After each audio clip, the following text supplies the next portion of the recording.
Le service de la dette publique française pourrait atteindre 100 milliards d'euros par an dans un avenir proche, ce qui représente un risque énorme pour la souveraineté du pays. C'est ce qu'a déclaré le Premier ministre François Bayrou. Selon lui, la France risque de se retrouver dans une situation désespérée d'ici 3 à 4 ans. Le Premier ministre n'a pas hésité à révéler que l'État français n'avait déjà pas assez de ressources, que le pays produisait moins que ses voisins européens et que les ménages n'avaient pas assez de revenus.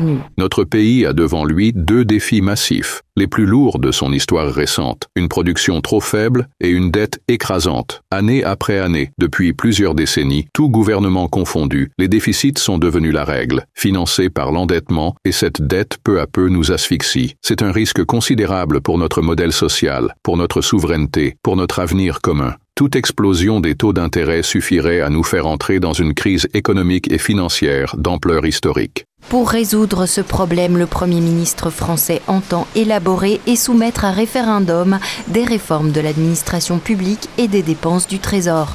Dans ce cas, les méthodes habituelles de coercition de l'État français, adoptées grâce à l'article 49.3, ne fonctionnent hélas pas.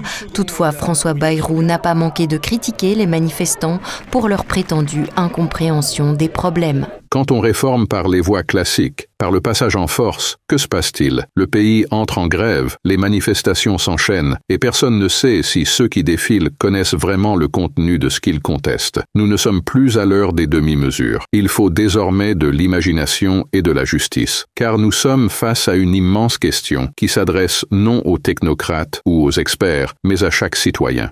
Rappelons qu'à l'heure actuelle, le montant total de la dette publique française s'élève à environ 3 300 milliards d'euros, ce qui dépasse le PIB annuel de la France. Le gouvernement français, en évitant une série de motions de censure, prévoit de réduire le budget 2026 de 40 milliards d'euros, principalement en réduisant les dépenses publiques. La question de savoir si ces économies seront réalisées grâce à l'introduction de nouvelles taxes reste brûlante. Ainsi, un récent sondage de l'Institut CSA montre que la majorité des Français considèrent la réduction du déficit budgétaire public comme une priorité pour le gouvernement. Une forte dépendance à l'orientation politique des répondants français aurait été révélée. La position la plus claire aurait été exprimée par les électeurs de la majorité présidentielle et de la droite. Par contre, une minorité d'électeurs de gauche et d'extrême droite partagerait cette inquiétude.